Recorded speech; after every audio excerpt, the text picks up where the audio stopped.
अनामिका पांडे और आज हेल्थ गुरु में हम चर्चा करेंगे, बातचीत करेंगे एंट की समस्याओं पर, ईयर, नोज एंड थ्रोट की समस्याओं पर।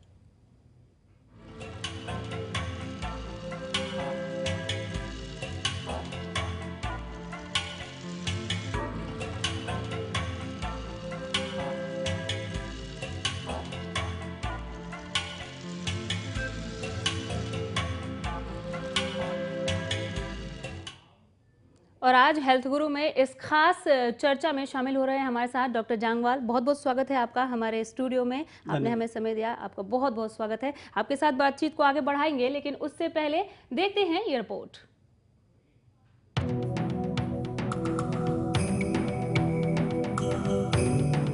अक्सर देखा जाता है कि कान और नाक में होने वाली समस्याओं को हम काफी इजी लेते हैं। जब तक नाक, कान और गला ठीक तरह से काम करते हैं, तब तक हमें ये पता भी नहीं होता कि ये हमारे शरीर के अभिन्न अंग हैं। ये तीनों बाहर से अलग अलग और एक दूसरे से दूर दिखाई देते हैं, लेकिन अंदर से आपस में जुड़े हुए होते हैं। इसी वजह से एक जगह की बीमारी आसानी से दूसरी जगह पहुंच जाती है। आइए आपको बताते हैं लोगों में ईएनटी समस्याएं कौन कौन सी होती हैं। गले की समस्या। गले की समस्या का सबसे सामान्य कारण वायरल और बैक्टीरियल संक्रमण होता है, जिससे गले में खराश हो जाती है।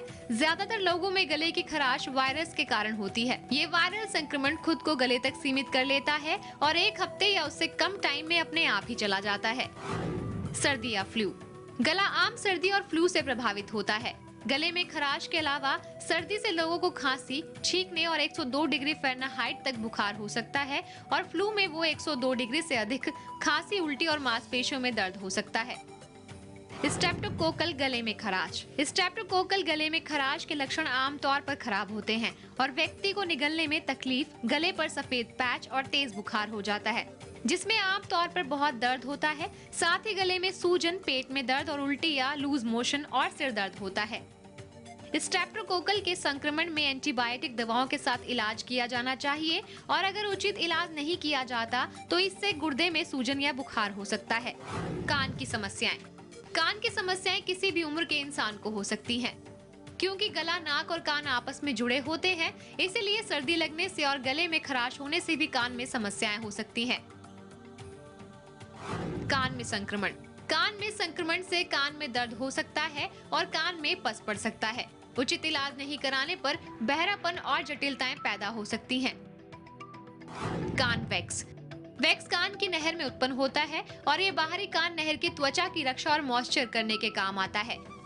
अत्यधिक वैक्स का निर्माण होने से बाहरी कान की नहर ब्लॉक हो सकती है, इसीलिए कान साफ करते रहना चाहिए। टिनिटस। अगर आपको अक्सर कान में बजने की आवाज आती है या फिर कुछ गरजने जैसी आवाज आती है तो ये टिनिटस है। ये कान में मैल, एलर्जी, संक्रमण या फिर संचार की समस्याओं के कारण होता है। नाक की समस्याएं। नाक की समस्याओं में साइनस, नक्सीद, सांस लेने में कठिनाइयां आम होती हैं। साइनसाइटिस। साइनस खोपड़ी की हड्डी में सुरंग होती है जिसमें बलगम होता है और हवा इसमें आसानी से पार हो सकती है। अगर ये सर्दी या किसी एलर्जी की वजह से बंद हो जाए तो ये बलगम वहीं जम जाता है। साइनस संक्रमण के कुछ लक्षण नाक, खांसी या गले में खराश, जबड़े की हड्डी और सिर दर्द से हरे या पीले रंग के निर्वहन के साथ बुखार आना होता है। नाक से खून आना। नाक कैविटीज को रक्त उपलब्ध कराने के छोटे रक्त वाहिकाओं को आसानी से उठा पाने और नोज ब्लीड पैदा कर सकता है। नोज ब्लीड के सामान्य कारणों में उच्च रक्तचाप, साइनसाइटिस, एलर्जी, जुकाम आदि शामिल हैं। ये सभी ईएनटी समस्याओं में से कुछ हैं। अगर ऐसी बीमारियों का कुछ संकेत आपको मिल रहा है या आप इनमें से किसी भी बीमारी से सफर कर रहे हो तो तुरंत अपने डॉक्टर की सलाह लें। तो जैसा कि रिपोर्ट में कहा, तुरंत अपने डॉक्टर की सलाह लें। और ये कुछ ऐसे हिस्से थे जिसे हमने तैयार किया डॉक्टर अपनी तरफ से, लेकिन आपसे सलाह मशवरा करना चाहेंगे पूरी समस्या पर, ईएनटी की डिस्क्राइब कैसे करेंगे आप इसे? ईएनटी से मतलब है ईयर, नोज एंड थ्रोट।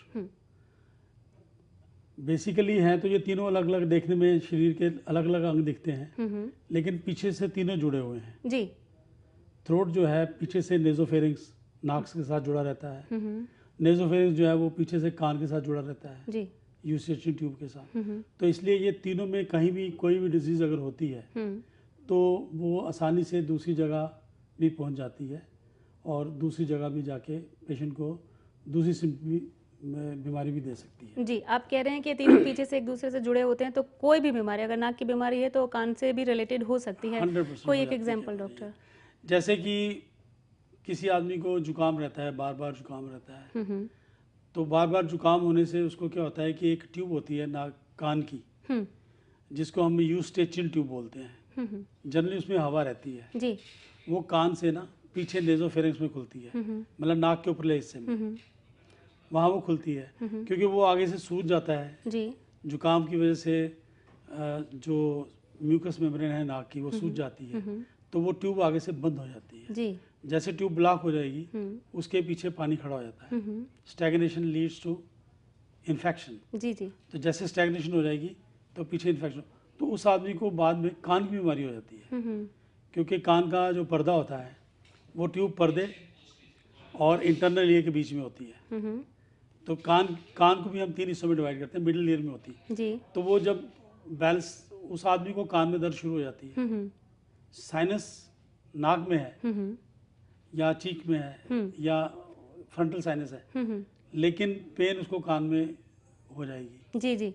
तो डॉक्टर के पास हो सकता है वो साइनस के लिए ना जाए, वो कहे मेरे कान में दर्द होती है, तो फिर उसको सुनाई भी कम देगा, ऊंचा सुनाई देगा। इस तरह से फिर वो एक दूसरे के साथ ये रिलेटेड है। ऐसे ही सोर थ्रोट है, गला खराब हो गया तो उसका इलाज नहीं किया गया तो वो इन्फेक्शन थोड़ी ऊपर चली जाती है, वो नाक में आ जाएगी, फिर वो ईयर में चली जाएगी। तो इस तरह से ये पीछे से नेजोफेरिंक्स में ये तीनों आपस में जुड़े रहते हैं। जी। जी। अभी जब ये रिपोर्ट चल रहा था डॉक्टर, तो आप ये जब मैंने आपसे कहा कि साइनस तो आजकल बहुत ही आम बीमारी हो गई, आपने कहा नक्सीर भी, इस पर बात करेंगे, लेकिन फिलहाल एक कॉलर हमारे साथ कोसली से मौजूद हैं, विजय, उन्हें सुन लेते हैं। विजय, नमस्कार। नमस्ते मैम। जी, बताएं। जी डॉक्टर साहब नमस्कार। नमस्कार जी, नमस्कार। सर मुझे जब ये मौसम चेंज होता है, सर्दी से गर्मी, गर्मी से सर्दी आती है, तो छींक ज्यादा लगती है। हाँ जी, छींकें शुरू ज्यादा होती है सर, सर्दी शुरू होती है तब। वेदर चेंज होता है तो वो ये पूछना चाह रहे हैं, छींकें ज़्यादा आती हैं, उनको छींक की प्रॉब्लम है मौसम बदलने पर, उसके लिए समाधान चाहते हैं। हाँ जी। देखिए, क्या नाम बताया इन्होंने? विजय। विजय जी, जी सर। आप मेरे को सुन रहे हैं ना? जी सुन रहा हूँ सर। अच्छा, आपकी उम्र कितनी है? 45 सर। 45 ईयर्स। क्या काम करते हैं आप? सर मैं अपना बिजनेस करता हूँ, मेरा पेट्रोल पंप है और दूसरे काम है। किसका काम है? पेट्रोल पंप है सर। Petrol pump. जी। चलिए, ये तो आपने अच्छा किया, हमें अपना प्रोफेशन बता दिया कि आप पेट्रोल पंप पे काम करते हैं। पेट्रोल पंप में ना एक पेट्रोलियम फ्यूम्स होते हैं। जैसे भी कोई बंदा पेट्रोल लेने जाता है या पेट्रोल लेता है, उसको एक पेट्रोल की खुशबू आती है, पेट्रोल पंप पे आती है ना। तो आपको बेसिकली क्या है कि आपको एलर्जी है। मौसम जैसे ठंडा होता है या गर्म होता है या सर्दी होती है, सर्दी से गर्मी होती है, तो आपकी बॉडी के अंदर जो सिस्टम है आपका, वो एकदम उसके साथ मैच नहीं करता, उसके साथ फाइट नहीं कर सकता। बॉडी के अंदर आपके रेजिस्टेंस कम है, इसलिए आपको एलर्जी है, क्योंकि आप एक ऐसे एटमॉस्फेयर में रहते हैं, यहाँ पर फ्यूम्स हैं, पेट्रोलियम, पेट्रोल की खुशबू है जी। और थोड़ा सा मास्क पहनने की कोशिश करिए during your duty times, mask पहने। और विटामिन सी या जो सिट्रिक फ्रूट होते हैं जो, जैसे संतरा, जी। मौसमी, इन चीज़ों का सेवन ज़्यादा करें, क्योंकि उससे अंदर इनके विटामिन सी होने से इनकी शक्ति बढ़ेगी इनके अंदर, तो उन्हें छींक से निजात मिल सके। छींक से निजात मिलेगी। अदरवाइज तो कोई नेजल ड्रॉप डाल लो, ये कर लो, वो कर लो, वो तो टेम्परेरी रिलीफ है, वो तो थोड़ी बहुत इनको रिलीफ देगा ही। अगर बहुत ज़्यादा छींके हैं तो कोई नेजल ड्रॉप यूज़ कर सकते हैं, पर वो भी किसी डॉक्टर से कंसल्ट करके, अपने आप कुछ ना करें। अपने आप अगर आपको करना है तो आप फ्रूट का सेवन ज़्यादा करिए मैक्सिमम, और वो भी सिट्रिक फ्रूट जिनमें जूस होता है। जूस वाले फ्रूट अगर आप खाएंगे तो जाहिर है कि आपकी बॉडी एकदम काफ़ी इम्प्रूव करेगी। चलिए डॉक्टर, विजय, उम्मीद करेंगे कि आपको अब समाधान मिल गया और प्रॉपर तरीके से आपने सुना भी होगा। और तमाम दर्शकों से मैं ये कहना चाहूँगी, विजय की तरह अगर आप भी एंट की समस्याओं पर उपचार चाहते हैं तो हमारे नंबर्स लगातार आपकी टीवी स्क्रीन पर फ्लैश हो रहे हैं, हमें फ़ोन घुमाइए और सवाल पूछिए। डॉक्टर, एंट की समस्या आपने ब्रीफ इसको कर दिया है, डिस्क्राइब आपने इसको किया, लेकिन एंट ईयर से शुरू होता है, तो कान की समस्याओं से शुरू करते हैं। इस रिपोर्ट में भी हमने अभी जो रिपोर्ट दिखाया उसमें भी दिखाया कि कान की नहर में जो वैक्स जमा होता है वो कितना यूजफुल है और उसका रोल क्या है एक्चुअली। बेसिकली क्या है कि कान के अंदर जो मैल जमी रहती है ये एक आम समस्या है जी। सब में थोड़ी बहुत मैल जमी रहती है, थोड़ी बहुत से तो कोई खास फर्क नहीं पड़ता वो तो, लेकिन अगर आदमी रोज नहाता है और टॉवल के साथ अच्छी तरह से कान को ऐसे नीचे करके ऐसे ऐसे करके साफ कर ले टॉवल के साथ, जी। तो ये साफ हो जाती है। लेकिन क्योंकि कुछ लोग दूसरे तरीके अपनाते हैं, जैसे बर्ड्स अपना लिया, कुछ अपना लिया, तो वो साफ होने के बजाय थोड़ी थोड़ी पीछे पीछे चलती जाती है जी। पीछे जाके वो इकट्ठी हो जाती है। इकट्ठी होने के बाद उस बंदे को सबसे पहले तो हार्ड ऑफ हियरिंग हो जाएगा, सुनाई कम देना शुरू हो जाएगा। जी। जैसे मोबाइल फोन नहीं सुन पाएगा उस कान से, ब्लॉक हो जाएगी नहर। हाँ, मतलब जो एक्सटर्नल आर्टरी मीटर्स है, एक्सटर्नल ईयर जो है जी, उसमें ब्लॉकेज हो जाएगी जी। तो जाहिर है उसको आवाज़ कम आएगी। कान में आवाजें भी गूंजती हैं फिर बेल टाइप की, कई बार ऐसा भी होता है। वो इससे भी हो सकता है, लेकिन उसकी दूसरी वजह भी होती है, क्योंकि इससे अगर फर्जो मैल पर्दे के साथ जाके जुड़ गई है, थोड़ी सी पर्दे के साथ अटैच हो गई जी, तो आपको गूं गूं गूं गूं की आवाज़ भी आएगी, आती है। कान में हैवीपन भी रहेगा। तो वो किसी ईएनटी वाले डॉक्टर के पास जाके तो उनको बताना चाहिए कि भाई मुझे ये हो रहा है, तो वो उसमें कुछ ईयर ड्रॉप डाल के उसके बाद उसकी सफाई करेंगे तो ये समस्या ठीक हो जाती है। इस समस्या को कहते क्या है डॉक्टर, कैसे जाने? Wax wax in both years, wax in one year, okay. ऐसे करके लिखा जाता है। और जो हम साइनस की बात कर रहे थे या नहीं, नाक से ब्लड आने की हम बात नाक से ब्लड आना जो है ये एक आम समस्या है और ये बच्चों में बहुत ज़्यादा होती है जी जी, और बड़ों में भी होती है, लेकिन इसके पीछे बहुत से कारण हैं, बहुत ज़्यादा। मतलब हाई ब्लड प्रेशर होगा तो नाक से खून आता है, अगर नाक में साइनोसाइटिस है तो नाक से खून आ जाता है जी जी, अगर आपके नाक के अंदर सेप्टम टेढ़ा है, नाक के अंदर एक हड्डी होती है जो दोनों को डिवाइड करती है जी, right nostril and left nostril, तो इन दोनों के अंदर की जो हड्डी है जी, अगर वो टेढ़ी है और उसके थोड़ी और आगे हड्डी बढ़ाती है, स्पर बोलते हैं उसको, तो उससे भी ब्लीडिंग आती रहती है।